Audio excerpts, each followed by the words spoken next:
A raíz de ello, empezamos a ver que ellos traen en grandes cantidades camiones con maíz.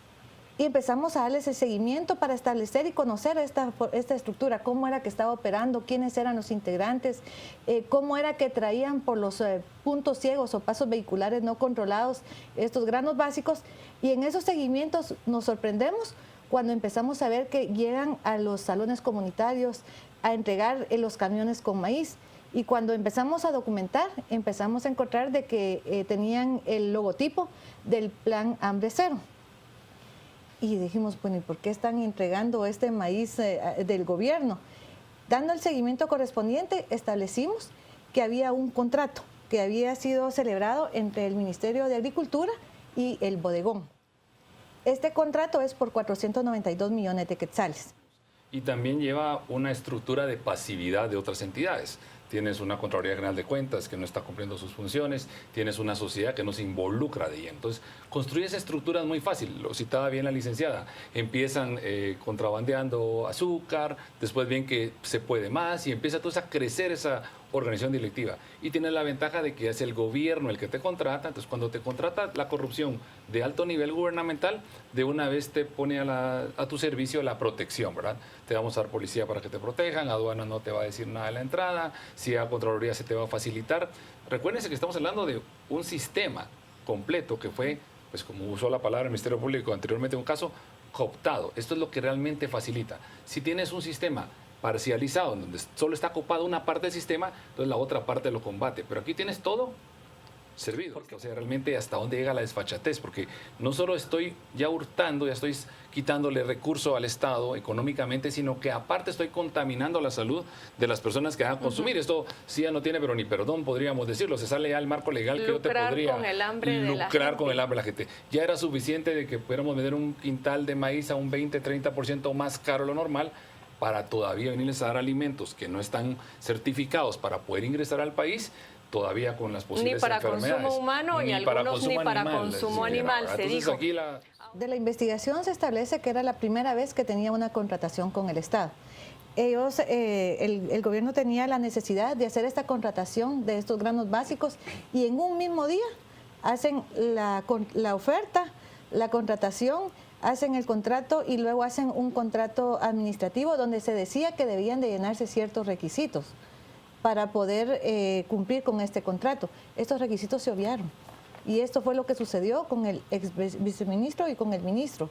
Obviaron todos los requisitos y el bodegón lo que hizo fue llevar una invitación, aceptar una invitación a ofertar. Una simple carta en donde dice, tengo la experiencia, el conocimiento, pero ellos no tenían la infraestructura como para poder proveer esta cantidad de cupones alimenticios. Este maíz debía de ser certificado por el INDEC, esa era parte del procedimiento.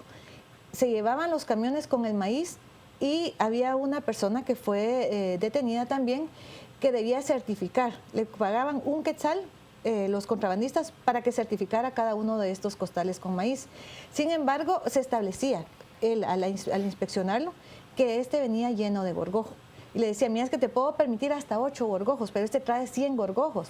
Entonces lo que hacían era que les permitían que curaran el maíz con pastillas para poder matar todo este gorgojo y aparte era un maíz húmedo, era un maíz que no llenaba ni primera calidad, ni segunda calidad, ni tercera calidad y cuando se hicieron las incautaciones y se le mandaron a hacer los análisis correspondientes tanto al MAGA como al Ministerio de Salud, se estableció que ese producto no estaba apto para el consumo humano y en muchos casos no estaba apto para el consumo animal. Es triste porque este es el maíz que consumieron los pobladores, o sea, se suponía que era un beneficio poderles dar alimentos en este tiempo de sequía y de calamidad, sin embargo era un producto que realmente no llenaba las condiciones, puso en riesgo sus vidas. Cuando se decreta un verdadero estado de calamidad pública, el que emitieron ellos en el decreto 10-2014 para hacer esta compra, no era un verdadero estado de calamidad. No puedo justificar. Había una canícula, creo, sí, además, ¿no? Imagínate, no puedo justificar yo que es un desastre natural, como lo establece el reglamento de la ley de Conred, que va a ser el fenómeno del Niño y una canícula de un mes lo suficiente para hacer una inversión de ese tamaño. O sea, pueden dar las situaciones que realmente era un objetivo hacerlo lícito, de que realmente se le proveera alimentos y alguien dijo, bueno, aprovechemos. Pero ¿quién preside el CONASAN? ¿Quién preside el Consejo Nacional de Seguridad Alimentaria? La vicepresidenta de la República, Roxana Valdetti. Lo que significa es inmediatez. No tienes que publicar 40 días para esperar oferentes, pero sí tienes que publicar para que los oferentes que quieran participar, participen. Y lo que realmente te hace es que tú tienes un proceso de licitación en una etapa normal que te puede llevar 40 trámites. En un estado de calamidad tú vas a hacer eso mismo, pero en 4 trámites. Pero siempre tienes que dar una participación de competencia a todos. Lo que ha sucedido, lo vimos desde Rabé con Caminos de la Oportunidad, de un montón de gente. Las experiencias son terribles, por eso cuando nosotros en el Centro de Estudios vemos un decreto en estado de calamidad, prendemos las alertas, ¿verdad? Porque ya empezamos a mapear hacia dónde van los intereses, cuáles son las perspectivas. El contrato administrativo fue por 492 millones de quetzales. En 4 meses el Estado le pagó 4 facturas por 248 millones de quetzales. Se hizo un análisis financiero para seguir la ruta del dinero y se pudo establecer que más o menos 78 empresas, entre unas de ellas de empresas de cartón que no tenían ninguna infraestructura, recibieron el dinero. Y hoy, por ejemplo, dimos la muestra de al menos 8 de las empresas que recibieron fuertes cantidades de dinero, recibieron 18 millones de quetzales. Estos 18 millones de quetzales llegan a la cuenta de transacciones modernas, que es del señor Chévez. Y eso lo hacen para ocultar 9 millones de quetzales que se benefició el señor Juan Carlos Monzón Rojas y 9 millones de quetzales que se benefició el señor Sergio Arévalo. Se blanqueaba como al 50%. Así es. Y también tenemos de que en este caso el señor Neri Eberto Dubón Arita se benefició con al menos 11 millones de quetzales, como una muestra del beneficio económico que tuvieron con este contrato específico en solo 4 meses. Muchas empresas son familiares, tienen décadas, son gente que se ha esforzado para levantar sus emporios empresariales, pero este tipo de participación, la sociedad lo va a sancionar. Si es que al fin despertamos también esa parte de ética y moral que la sociedad tiene que colaborar con las autoridades. Social, el rechazo social. Porque el Ministerio Público va a estar atrás de todos ellos, invirtiendo desvelos, investigaciones, todos, y la sociedad va a estar viendo las noticias, pero no se está moviendo. Vamos a seguir siempre en el mismo Y en estos estados, la vinculación de Roxana Valdetti aquí, licenciada, había unas declaraciones en el testimonio de Juan Carlos Monzón donde ella decía, comunicándose con Monzón, decía, mira, fíjate que hay una investigación de que el producto ese que estás vendiendo es producto de contrabando. El presidente dice que quites esa empresa y que ya no le compres más, porque él tiene información de que hay una investigación en eso.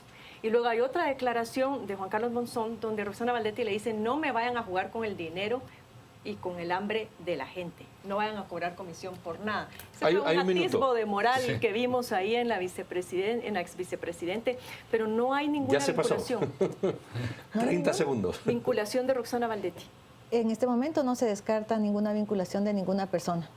Posiblemente pueda tener alguna participación, pero con la investigación que presentamos el día de hoy, es para las personas con las que podemos establecer que existían suficientes medios de prueba para poderlo presentar ante el órgano jurisdiccional.